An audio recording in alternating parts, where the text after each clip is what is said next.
Tantangan is back.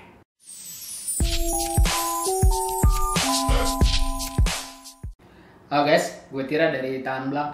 Balik lagi di Tantangan. Tanya, Tangan Belang. Buat lo yang belum tahu atau baru gabung di Tangan Belang, Tantangan atau Tanya Tangan Belang adalah segmen dimana lo bisa nanya langsung ke gue seputar PC, gaming, atau hal-hal yang di luar itu. Misalkan hal-hal yang personal. Intinya apa aja lah.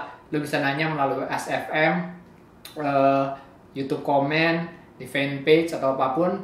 Nah nanti di setiap segmennya gue akan ambil random pertanyaannya dan gue akan jawab beberapa pertanyaan gitu. Dan yang akan gue ambil adalah pertanyaan-pertanyaan yang menurut gue signifikan dan layak buat dibahas. Jadi di setiap segmennya juga nggak bakal banyak-banyak banget pertanyaan, mungkin minimal 5 atau maksimal 10. Terus nanti akan gue jawab. Oke, langsung ke pertanyaan pertama. Ini dari Alvin Ridwan. Dia nanya nih, Bang, lighting studio yang ente pakai apaan bang? Nah, kalau lo pernah lihat lighting studio gue, itu dia sebenarnya ada 3 bagian. Bagian pertama itu sebenarnya ada lamp holder. Lamp holder ini jadi tempat dimana lo masukin bohlam maksimal 4 lamp holdernya. Dan itu udah satu set sama softbox gitu. Jadi lamp holder berikut softboxnya. Yang gue pakai ini 60 kali 90. Terus itu bagian pertama. Bagian yang kedua itu ada, tentu aja ada bohlamnya. Bohlamnya itu gue pakai CFL atau compact fluorescent lamp gitu. Jadi dia warnanya putih terang gitulah. Dan ini gue pakai sekitar masing-masing 150 watt kalau nggak salah. Nah terus yang ketiga gue pakai buat penunjang itu semua, gue pakai flash stand gitu. Jadi ada 3 bagian, softbox atau lamp holder, terus lampu CFL, dan yang ketiga flash stand. Nah nanti akan gue breakdown apa-apa aja di kolom deskripsi, sekaligus gue ngasih tahu tempat dimana gue membeli ketiga barang itu tadi. Oke, nah itu dia. Pertanyaan kedua, ini dari Ihsan Ahsani. Dia nanya, Bang, jawab sejujur-jujurnya. Kalau main game, setting difficulty-nya easy, medium, atau hard? Nah, ini pertanyaan menarik nih. Sebenarnya dulu, waktu gue main PS4, itu gue boleh dibilang, jadi gini, di PS4 itu kan ada yang namanya sistem trofi kan, kalau di Xbox tuh achievement. Nah, dulu waktu main PS4 itu gue ngejar yang namanya trofi. Itu ada yang namanya ngejar plat lah, platinum. Di PS4 itu platinum pada saat lo udah mendapatkan semua trofi. Dan itu susah banget. Jadi lo mulai main dari yang easy, medium, hard, sampai yang expert. Itu semuanya lo harus mainin sampai lo mendapatkan semua trofi dan akhirnya mendapatkan platinum. Beberapa game yang pernah gue dapetin platinum di PS4 antara lain The Last of Us, terus God of War, itu gue sempat dapetin platinum. Terus apa lagi ya? Ya ada beberapa lah. Nah tapi itu dulu. Sekarang ini gue lebih kalau main game ya, gue lebih ngejar difficulty yang easy. Kenapa? Karena sebenarnya gue mau fokus ke storyline-nya gitu. Kalau misalkan difficulty-nya hard kan agak susah tuh namatinnya, dan kadang-kadang gue bisa stres sendiri. Makanya gue pilih yang easy supaya gue bisa lebih menikmati storyline daripada game itu gitu. Itu pertanyaan kedua. Pertanyaan ketiga, nah ini dia true story kayak ini. Bang, masa gue dikasih tahu gini dari tukang servis, katanya RAM DDR2 bisa masuk ke slot RAM DDR3, padahal kan bentuk dan ukurannya beda. Dan sebenarnya apa yang dimaksud dengan DDR?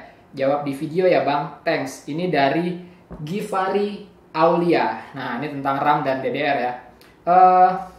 Ya itu berarti tukang servisnya katro. Tukang servisnya nggak tahu apa yang diomongin. Dia bilang kan DDR2 bisa masuk ke DDR3 lah. Slotnya aja beda gitu. Jumlah pin antara DDR2 dan DDR3 mungkin sama, tapi penempatan slotnya itu agak beda gitu. Jadi nggak mungkin RAM DDR2 bisa masuk ke RAM DDR3. Nah kalau nanya DDR itu apa, gue jelasin sedikit. DDR ini sebenarnya adalah memory interface.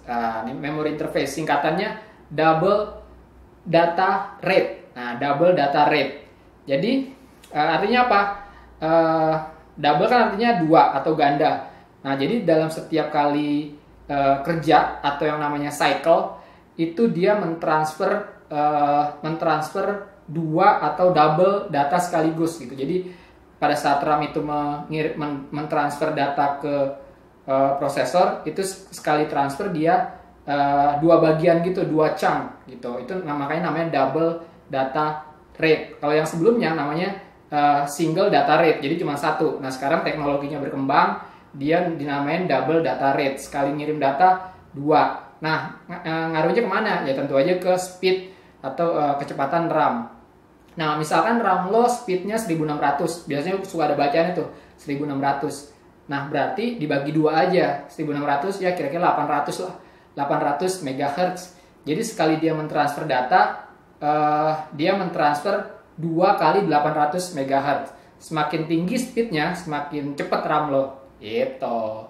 Dan memori interface ini terus berkembang, mulai DDR2, DDR3. Nah, sekarang yang paling baru adalah DDR 4 gitu. Nah, perbedaannya itu antara DDR2, DDR3, dan DDR4 itu mempengaruhi ke desain. Desain itu biasanya beda. Desain ini pada akhirnya nanti akan mempengaruhi ya speed, latency, dan yang paling penting adalah efisiensi daya dari RAM itu sendiri. Gitu. Itu dia tentang DDR dan RAM. Itu pertanyaan ketiga. Pertanyaan keempat. Pertanyaan keempat dari Afriansyah Aji Surya Saputra. Bang, bedanya APU sama GPU apa? Kasih sedikit penjelasan dong. Nah, ini jelas beda APU sama GPU. APU ini kan singkatannya Accelerated Processing Unit. Nah, ini adalah CPU atau prosesor AMD, di mana di dalam prosesor itu udah ada integrated graphic card-nya. Gitu. Dan ini khusus punya AMD. Jadi kalau lo beli yang namanya APU, lo bukan cuma dapat prosesor, tapi di dalamnya ada integrated graphic card gitu. Itu APU. Nah, kalau GPU itu graphic processing unit. Nah, ini sebenarnya adalah prosesor yang terdapat pada graphic card gitu. Jadi graphic card itu juga punya prosesor sendiri. Itu yang dinamakan GPU atau graphic processing unit. Pertanyaan kelima. Pertanyaan terakhir nih. Bang, saranin mic yang harganya murah tapi nggak murahan. Mic harganya murah dan nggak murahan. Murah itu sebenarnya relatif. Murah buat gue mungkin aja beda dengan murah buat lo. Mahal buat gue beda dengan mahal buat lo. Tapi kalau misalkan benchmarknya murah adalah di bawah 1 jutaan, misalkan yang bisa gue saranin adalah mic yang proper buat lo recording atau lo buat podcasting atau segala macem. Salah satunya adalah Samsung Meteor Mic, yaitu Samsung Meteor Mic. Itu harganya di bawah 1 jutaan, kira-kira sekitar 800 atau 900-an. Dan itu reviewnya cukup bagus setelah gue lihat di YouTube, di internet segala macam. Itu reviewnya lumayan bagus. Ya, jadi Samsung Meteor Mic. Nah, itu dia 5 pertanyaan di tantangan kali ini. Dan gue akan coba bikin rutin tantangan ini atau tanya tangan belang ini sesuai dengan resolusi gue di 2016 mau ngidupin lagi tantangan selain daripada Racik Yuk. Jadi ya tetap kirimkan pertanyaan lo ke SFM kalau lo belum tahu, s.fm/tangan belang, dan pertanyaan bisa apapun tentang PC, tentang gaming, tentang personal life gue atau apapun lah gitu. Jadi ya kirimin pertanyaan lo. Dan sampai jumpa di tantangan berikutnya. Klik like kalau lo suka video ini, dislike kalau lo nggak suka video ini, share kalau lo ngerasa video ini bermanfaat, dan jangan lupa komentar dan follow semua sosial media Tangan Belang. Thanks for watching and I'll see you next time. Bye.